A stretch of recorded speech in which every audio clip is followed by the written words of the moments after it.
फैक्टोपीडिया में आपका स्वागत है। मैं जैक बैगन्स हूं और आज हम बात करेंगे एक ऐसे रहस्य के बारे में जो आज तक सुलझ नहीं पाया है। मलेशिया एयरलाइंस फ्लाइट MH370 का गायब होना।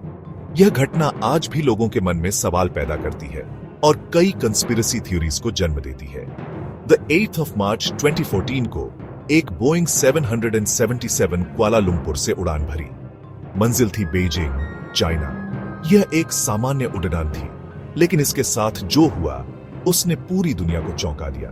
उसमें 227 यात्री और 12 क्रू मेंबर्स थे, सब अपने सफर के लिए तैयार।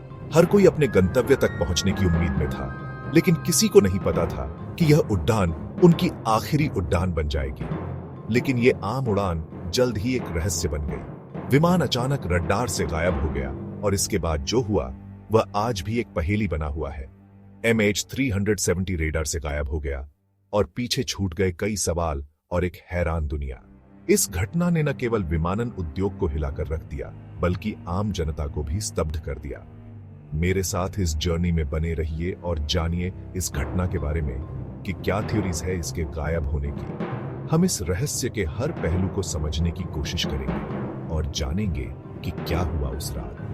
ये सिर्फ एक खोए हुए प्लेन की कहानी नहीं है, यह उन लोगों की कहानी है जो इस घटना से प्रभावित हुए हैं। ये उन परिवारों की कहानी है जो पीछे छूट गए, जवाब की तलाश में है और उस रात कुछ ऐसा हुआ जिसका कोई जवाब नहीं है।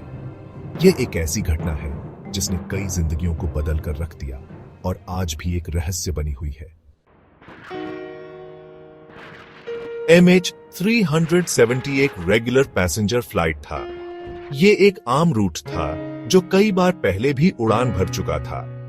प्लेन भी मॉडर्न और रिलायबल माना जाता था। क्रू एक्सपीरियंस्ड था। 12:41 AM लोकल टाइम पर MH370 ने कुआलालंपुर इंटरनेशनल एयरपोर्ट से उड़ान भरी। सब कुछ नॉर्मल लग रहा था। मौसम साफ था, कोई डिस्ट्रेस कॉल्स नहीं थे। करीब 40 मिनट तक फ्लाइट अपने प्लान के हिसाब से ही चलती रही। वो मलेशिया के एयर ट्रैफिक कंट्रोल से कम्युनिकेट कर रही थी। फिर कुछ अजीब हुआ। MH370 का ट्रांसपॉन्डर, जो उसकी लोकेशन बताता है, ट्रांसमिट करना बंद कर दिया। प्लेन रेडार स्क्रीन से गायब हो गया। MH370 से आखिरी कम्युनिकेशन 1:19 AM पर हुई थी। मलेशिया में एयर ट्रैफिक कंट्रोलर्स को एक रूटीन मैसेज मिला। इसमें बस इतना कहा गया था, गुड नाइट मलेशियन 370। लेकिन यहां से चीजें रहस्यमय हो जाती हैं। यह मैसेज पायलट्स के आम रेडियो से नहीं आया था। यह एक अलग सिस्टम से आया था, जिससे लगता है कि जानबूझकर कम्युनिकेशन बंद की गई होगी। उन गुम हुए मिनटों में क्या हुआ? ट्रांसपॉन्डर अचानक बंद क्यों हो गया? और आखिरी मैसेज एक अलग सिस्टम से क्यों भेजा गया? ये सवाल सालों से इन्वेस्टिगेटर्स को परेशान कर रहे हैं। MH370 के गायब होने के बाद एविएशन हिस्ट्री की सबसे बड़ी और महंगी सर्चेस में से एक शुरू हुई। कई देशों ने साथ मिलकर शिप्स और एयरक्राफ्ट्स की मदद से समुद्र की खोज शुरू की। शुरुआत में सर्च गल्फ ऑफ थाईलैंड पर केंद्रित थी, जहां प्लेन आखिरी बार रेडार पर दिखा था। लेकिन जैसे जैसे दिन हफ्तों में बदलते गए, सर्च एरिया भी बढ़ता गया। यह साउथ चाइना सी से इंडियन ओशन तक फैल गया। इतनी कोशिशों के बावजूद MH370 को ढूंढना बहुत मुश्किल साबित हुआ। कोई एक्यूरेट लोकेशन न होने, समुद्र के विशाल आकार और गहराई ने सर्च को बहुत बड़ा चैलेंज बना दिया। शुरुआत में एक थ्योरी यह भी थी कि MH370 में कोई बड़ी मैकेनिकल खराबी आ गई होगी। इससे अचानक कम्युनिकेशन बंद होने और फ्लाइट पैथ से हटने को समझाया जा सकता है। कुछ एक्सपर्ट्स ने डिकम्प्रेशन इवेंट होने की बात कही, जहां प्लेन के कैबिन का प्रेशर अचानक कम हो जाता है। इससे क्रू और पैसेंजर्स बेहोश हो सकते थे, जिससे क्रैश हो सकता था। लेकिन किसी भी बड़ी खराबी का कोई सबूत नहीं मिला। प्लेन के मेंटेनेंस रिकॉर्ड्स सही थे और शुरुआती सर्च एरिया में कोई डेब्री न मिलने से अचानक हुई किसी घटना पर शक होता है। एक और थ्योरी ये भी सामने आई कि प्लेन को हाईजैक किया गया होगा। जानबूझकर ट्रांसपॉन्डर बंद करना और डायरेक्शन बदलना प्लेन पर कब्जा जमाने की तरफ इशारा करता है। कुछ लोगों ने टेररिस्ट इन्वॉल्वमेंट की बात कही, तो कुछ ने रोग पायलट्स या किसी पैसेंजर के मलिशियस इंटेंट की तरफ इशारा किया। लेकिन किसी भी ग्रुप या इंडिविजुअल ने MH370 को हाईजैक करने की जिम्मेदारी नहीं ली और गायब होने से पहले पायलट्स या पैसेंजर्स के बीच किसी भी तरह की फाइट या अनयूजुअल बिहेवियर का कोई सबूत नहीं मिला। जैसे जैसे समय बीतता गया, नई नई थ्योरीज सामने आती गई, हर एक पिछली से ज्यादा हैरान करने वाली। कुछ थ्योरीज ने लोगों की कल्पना को और भी भटकाया। कुछ लोगों ने मीटियोर स्ट्राइक, ब्लैक होल या किसी सीक्रेट गवर्नमेंट ऑपरेशन की बात कही। ये थ्योरीज जितनी अजीब थीं, उतनी ही इंट्रिगिंग भी। हालांकि ये थ्योरीज लोगों को हैरान जरूर करती थीं, लेकिन इनके पास कोई ठोस सबूत नहीं थे। लोग अपने अपने तरीके से एक्सप्लेनेशंस ढूंढने की कोशिश कर रहे थे। कोई ठोस एक्सप्लेनेशन न होने से MH370 का रहस्य और भी गहराता गया। समुद्र की गहराई और आसमान की ऊंचाई में कहीं ये विमान खो गया था।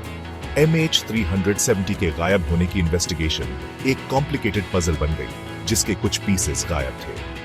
हर पीस को जोड़ने की कोशिश की जा रही थी। इसमें रेडार डेटा, सैटेलाइट कम्युनिकेशंस और ओशन करंट्स को एनालाइज करना शामिल था।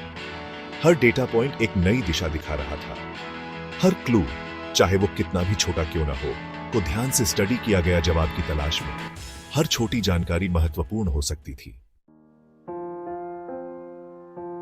MH370 के गायब होने के सालों बाद भी जवाब की तलाश जारी है। इस रहस्यमयी घटना ने दुनिया भर के लोगों को झकझोर कर रख दिया है और हर कोई जानना चाहता है कि उस रात वास्तव में क्या हुआ था। हालांकि ऑफिशियल सर्च ऑपरेशंस बंद कर दिए गए हैं, लेकिन इंडिपेंडेंट इन्वेस्टिगेटर्स और रिसर्चर्स सच्चाई का पता लगाने में लगे हुए हैं। वे टायरलेसली काम कर रहे हैं, हर छोटे से छोटे सुराग को ध्यान से देख रहे हैं और नई तकनीकों का उपयोग कर रहे हैं। कुछ एक्सपर्ट्स का मानना है कि प्लेन का रैकेज उस रात क्या हुआ होगा, इसके बारे में इंपॉर्टेंट क्लूज दे सकता है। वे हर टुकड़े को ध्यान से एग्जामिन कर रहे हैं, होपिंग कि कोई ऐसा सुराग मिल जाए जो इस रहस्य को सुलझा सके। वो डेटा एनालाइज करना और न्यू सर्च एरियाज एक्सप्लोर करना जारी रखे हुए हैं, इस उम्मीद में कि इस पजल के मिसिंग पीसेस मिल जाएं। हर नए डेटा पॉइंट के साथ वे एक कदम और करीब पहुंचने की कोशिश कर रहे हैं। MH370 में सवार लोगों के परिवार वाले अभी भी जवाब का इंतजार कर रहे हैं। इस ट्रेजेडी ने उनकी जिंदगी हमेशा के लिए बदल दी। उनके लिए हर दिन एक नई उम्मीद और एक नई निराशा लेकर आता है। MH370 की तलाश हमें याद दिलाती है कि हमारी दुनिया में अभी भी कई रहस्य हैं और जवाब तलाशते रहना कितना जरूरी है, चाहे वो कितने भी इल्यूसिव क्यों ना हो। यह खोज हमें यह भी सिखाती है कि मानवता की जिज्ञासा और दृढ़ता कभी खत्म नहीं होती। MH370 के गायब होने का एविएशन इंडस्ट्री पर बहुत गहरा प्रभाव पड़ा।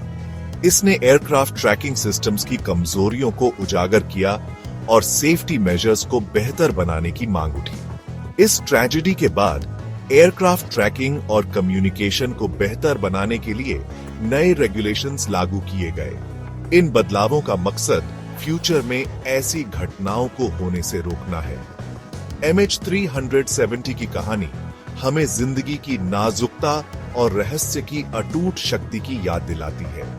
ये कहानी आज भी हमें हैरान और परेशान करती है और हमें जवाब तलाशने और उन लोगों को कभी नहीं भूलने के लिए प्रेरित करती है जो उस भयानक रात को खो गए।